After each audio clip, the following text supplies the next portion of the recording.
Jay Nelson here with another Friday Fit Tip. Are you scared to change? Are you scared of change? Most people fear change. As children, we dream big. But as we grow, the scripts that are passed on to us by our parents, our teachers, our peers, although they meant well, or at least we hope they did, these scripts serve to manage our expectations. Now, fear of being socially rejected or ridiculed molds us to become mediocre and not high achievers. This scares us into playing it safe. The odds are against you when you play not to lose, because eventually you will. Even if you manage to win, there's no lesson to be learned from that experience that could possibly give you the edge in a tougher situation. And there's always a tougher situation, my friend. It's called life. A tougher situation may be just around the corner. Humans are the only creatures created with the power of decision. Remember that. Now, this tends to be our Achilles heel when it comes down to being the absolute best we can be. Following?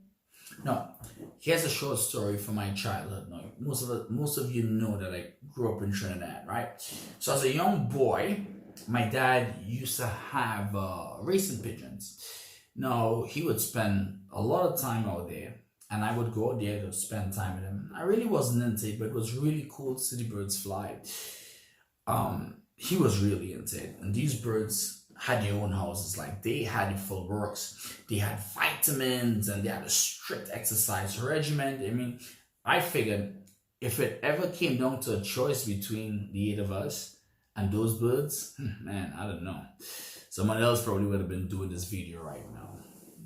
He would take these human pigeons, right? Create them, ship them to another country to race. Now, upon their release, or toss as they would call it, they would then, fly up and circle a couple of times and then instinctively head towards home. And you know what? They actually came back. It actually worked. Some didn't, and sadly, some, decided, well, probably you should have stayed where they are and probably enjoyed our vacation. They probably had it with racing. I mean, who knows? But they didn't have the power to choose. We do. And it's this power of choice that makes us superior to all other living creatures. But it also makes us susceptible to failure. Quite simply, humans are the only creatures that don't live up to fulfill their maximum potential. This power of choice is a tricky thing. Now, a tree is not told how tall it can grow. It grows until it's absolutely cannot grow an inch taller, as tall as it can be. Now, if a deer does not run as fast as it can, it is dinner for a pack of lions.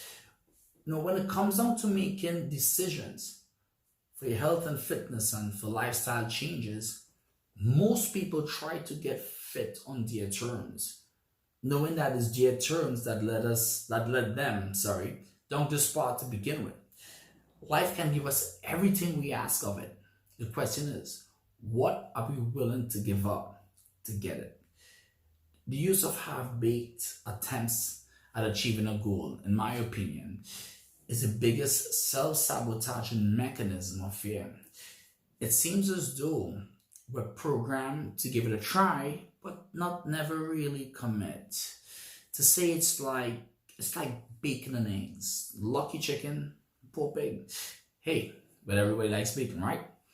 I hypothesize that we never give it our best shot. So if we should fail, deep down we knew we didn't give it our best shot, so that in itself cushions the disappointment of that unsuccessful attempt. Does that make sense? Failing is not at all a bad thing. In fact, more companies now, during the interview process, ask candidates if they have ever failed at anything. And surprisingly, those who answered no are almost never hired. You see, if you fail at something, you find out sooner. I mean, what's the big takeaway? Go all in, and if it doesn't work, you'll surely find out. Don't dabble. There's one method that you can That's one method that you can cross off your list. It didn't work, cross it off your list, move on. No, try this. No, this is a disclaimer. This is not my original idea. I read it in a book and I just can't remember the book.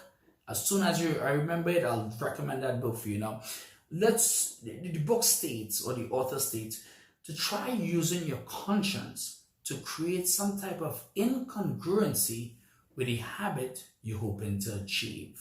Now, the other calls to looking in the mirror and claiming an attribute you want, or an action or a habit you would like to adopt.